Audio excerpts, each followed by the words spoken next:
Pumpkin King art, fan art, and prop replicas.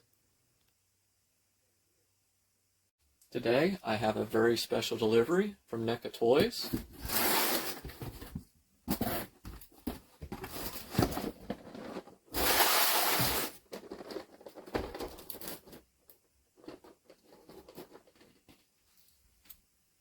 The San Diego Comic-Con Teenage Mutant Ninja Turtles 3 4-pack VHS style.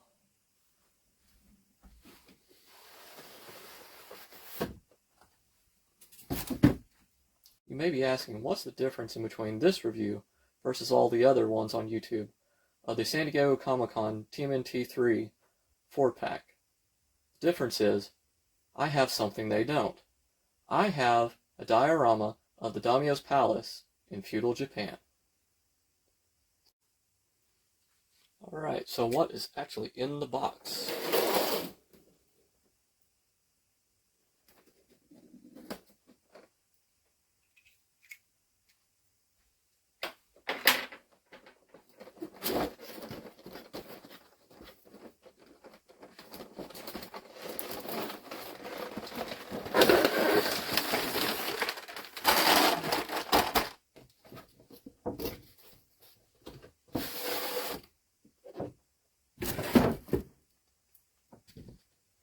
Alright, this is pretty neat. This is the box art on the inside. Looks like the tapestry that was used in the movie in TMNT 3.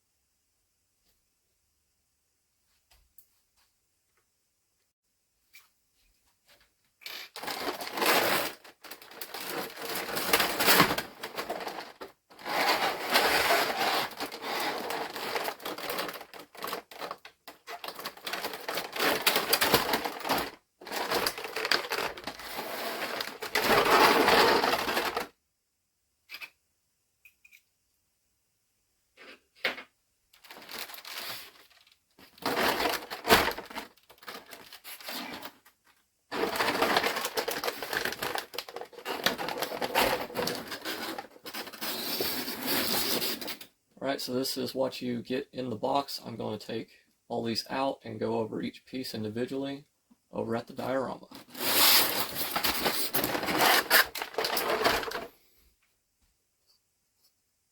First up we have Donatello. Of course, he has his trusty bow staff.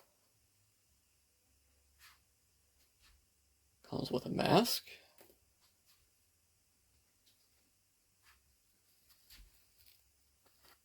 He has this cape thing. Yes, the helmets do come off, which is awesome.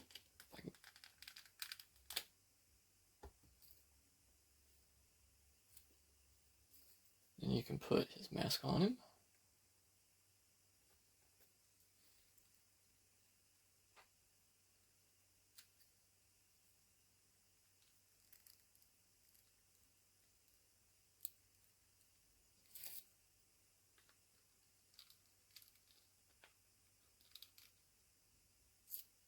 Put the vest on him.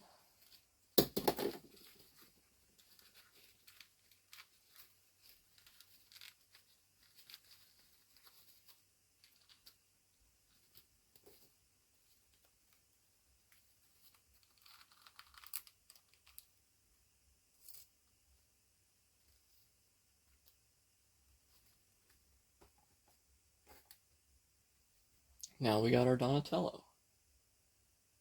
Now for the next contestant. Alright, next we have Leonardo, which also comes with a mask. The masks are individualized. The whatever this is a little bit different color on each one of them.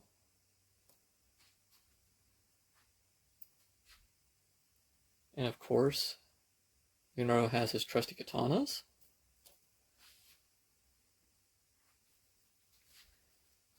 His vest is a little different than the other ones. It's got placement to put the scabbards through.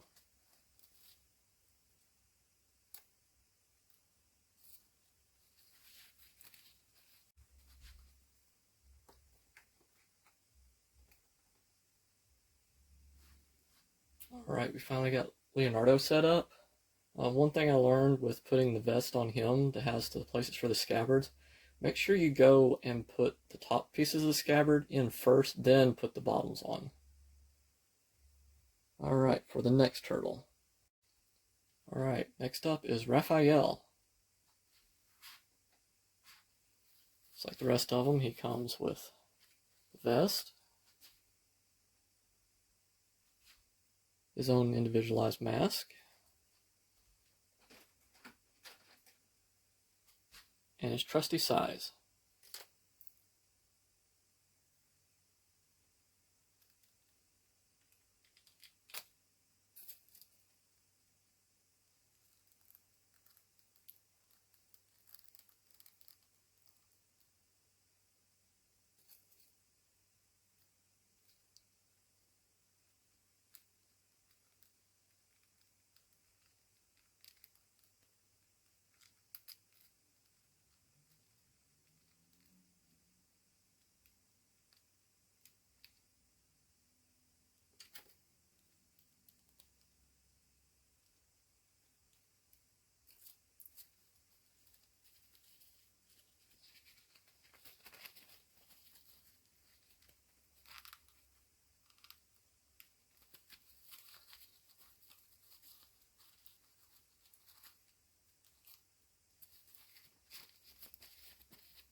Alright, now we finally got Raphael put together with all of his accessories. One thing about the cloth capes is they have wires in them to better manipulate how you want them to look. Alright, for the next turtle. Alright, our last turtle, but not least, Michelangelo. He also has an individualized mask, cape,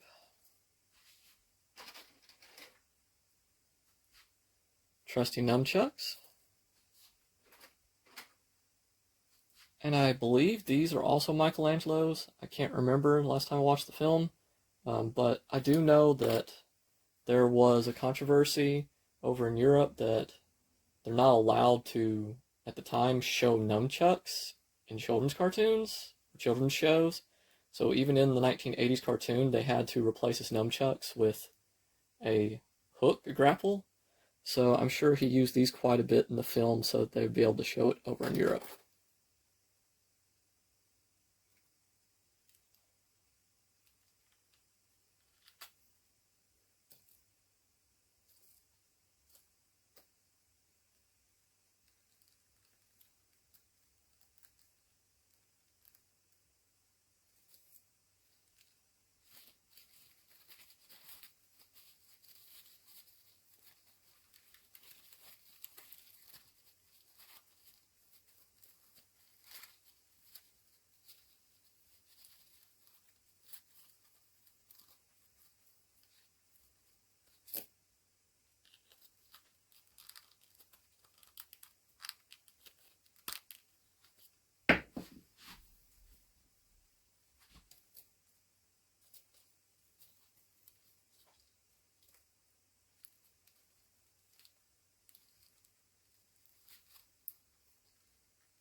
Alright, so we've got Michelangelo back here all put together.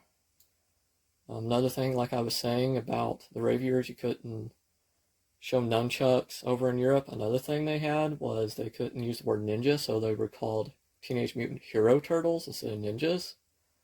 Another thing I wanted to mention was most of the other previous figures had little specific places to put their weapons, to store them on them.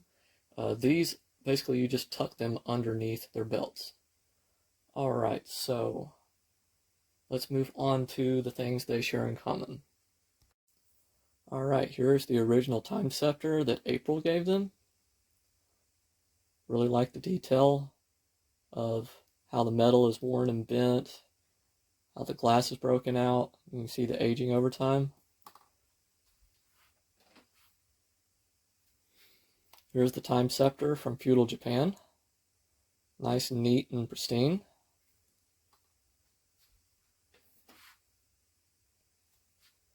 And here is the time scepter that they was trying to make when they had lost the feudal Japan one.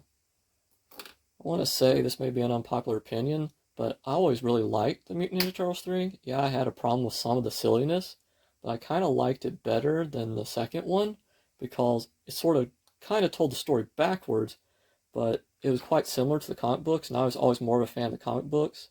There was a time scepter and a dimension scepter, and the dimension scepter took them to visit the daimyo in the Nexus dimension, where the time scepter was always something that Renette and Romero always fought over. Alright, they also have some interchangeable hands that pose. So here we got a fist hand. It looks like a type of a holding hand. A gesture hand. Got a pointing hand. Another type of a pointing hand. Another gesture hand. Another fist. Another type of gesture. Another gesture. And another type of holding hand. Now for the last things that's in the box, which I kind of call the elephant in the box, or elephant in the room, is the original 1990 head sculpts for the Teenage Mutant Ninja Turtle 1 films. It's Donatello, Michelangelo, Leonardo, and Raphael. I much rather had additional head sculpts for the Turtles 3 since it's the Turtle 3 pack, but this is what NECA did. Since NECA Toys decided to include head sculpts from the first Mutant Ninja Turtles movie in with the third box set, I decided to do a brief comparison of all of the TMNT movie figures so far. So first of all, I have is the TMNT 1 Raphael. This was the GameStop exclusive. That's the reason why I'm a little bit hesitant to try and actually try out the 90s heads on those set of figures, because I'm not sure they intended for them to have switchable head sculpts. Now I know when they released the 2 packs at Walmart, they intend them be able to have interchangeable head sculpts, but I'm not too sure about the GameStop ones. This is the Raphael in disguise from the 2 pack at Walmart with Raphael and Casey Jones. This is the San Diego Comic-Con exclusive from the VHS 4 pack of the Mutant Ninja Turtles 2 Secret of the Ooze. And as we've been showing previously, this is the one from TMNT 3 San Diego Comic-Con. Here's a brief comparison of the Donatellos. This is the TMNT 1 GameStop exclusive Donatello. This is the TMNT 2 Secret of the Ooze San Diego Comic-Con exclusive, and this is the TMNT 3 San Diego Comic-Con exclusive. What I wanted to point out, like before I was talking, the belts or what is expected to use to holster their weapons with. On the older ones, they had little tie-ups to put some of the weapons, or little holsters, different little things like that. The only one that had those in the TMNT 3 box set was the Leonardo. He had scabbards for his katanas. Alright, for a brief comparison of the different Leonardos, here is the GameStop exclusive TMNT 1. Here is the San Diego Comic-Con exclusive TMNT 2 Secret of the Ooze. And here is the Comic-Con exclusive TMNT 3.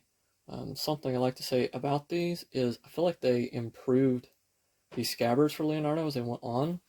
In the original one, I didn't like this. They left the backs open on the scabbards. I think it was intended so you could pull the swords out easier, but they have such bulky hilts on them that it'd be easy to pull out anyway. And then on the second version, they cut it out on the front.